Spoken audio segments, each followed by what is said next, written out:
Bonjour à tous et bienvenue sur la chaîne du Druide. Donc aujourd'hui on va faire un petit sentiment de marché sur le SP500 et on va regarder également l'or. Donc on est parti, vous voyez qu'ici je vous ai mis un graphique très épuré où j'ai enlevé tout ce qui était indicateur etc. pour que vous ayez vraiment une idée claire du cycle haussier séculaire à très long terme que l'on a. Donc voilà, on a des mouvements paraboliques actuellement.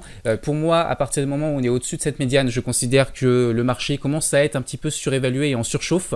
Donc c'est pour ça que j'essaye de prendre des bénéfices sur les actions lorsque mes objectifs de gain sont atteints pour libérer du cash, pour que si jamais on a une guerre, un signe noir, un crash ou quelque chose, ou tout simplement si on atteint l'objectif ici que j'ai fixé et qu'on repart au sud, et ben j'aurai du cash pour acheter des actions beaucoup plus bas.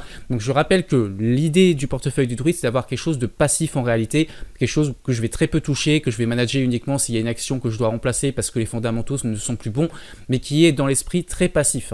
Donc en ce moment je prends des gains dès que je peux pour cette raison, parce que je considère qu'on est très haut et surtout que je n'ai pas forcément les meilleurs timings sur toutes les actions. Il y a l'immobilier de mon portefeuille qui est très bien timé. Par contre, tout ce qui est valeur de croissance, j'achète ça pour moi sur des niveaux qui sont assez élevés en termes de PER. Je rappelle, j'avais fait une vidéo sur le PE ratio pour voir les valorisations. Donc toujours est-il que là, on est en train de casser un mini pivot à plus court terme en hebdomadaire. Pour moi, l'objectif est le haut du canal. Ça laisse une hausse de 8% potentielle que l'on peut faire pour moi sur la fin d'année. Je vous rappelle qu'il y a cette vidéo sur les cycles de marché où je parle notamment rapidement du crash de 87. Mais surtout, j'explique pourquoi je pense que là, sur la fin d'année, on va avoir une fin d'année haussière, sauf bien sûr signe noir, j'ai pas de boule de cristal.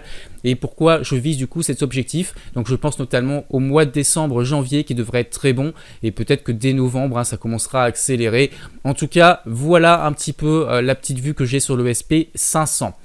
On peut aller voir du coup ma position sur l'or coté en euros seulement. Donc c'est le GBS qui est un ETF. On voit ici que j'ai une position en bleu. On voit que pareillement l'or est sur un gros cycle haussier. Vous voyez que là toutes les croix, c'est des achats-reventes que j'ai pu faire dans le passé. Donc voilà, je surfe souvent l'or. Ça permet de diversifier un petit peu les avoirs du Druide et d'être sur une autre classe d'actifs qui peut être décorrélée totalement des actions. Donc là, on avait ce pivot qui a été cassé, on lance une nouvelle dynamique. Et sur l'or, j'ai un objectif qui est assez élevé puisque je crois qu'il reste 8% de hausse à peu près en termes de potentiel.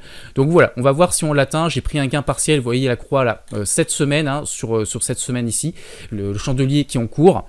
Donc bah écoutez, tout se passe bien en tout cas sur l'or, je risque rien du tout. Je peux même mettre si je veux un stop physique sur mon niveau d'entrée, comme ça si ça retrace, je peux plus perdre d'argent. Je ne peux que gagner de l'argent et atteindre soit mon objectif, soit je n'en perds pas, mais en tout cas je ne peux plus risquer quoi que ce soit et j'ai déjà un gain partiel encore une fois encaissé.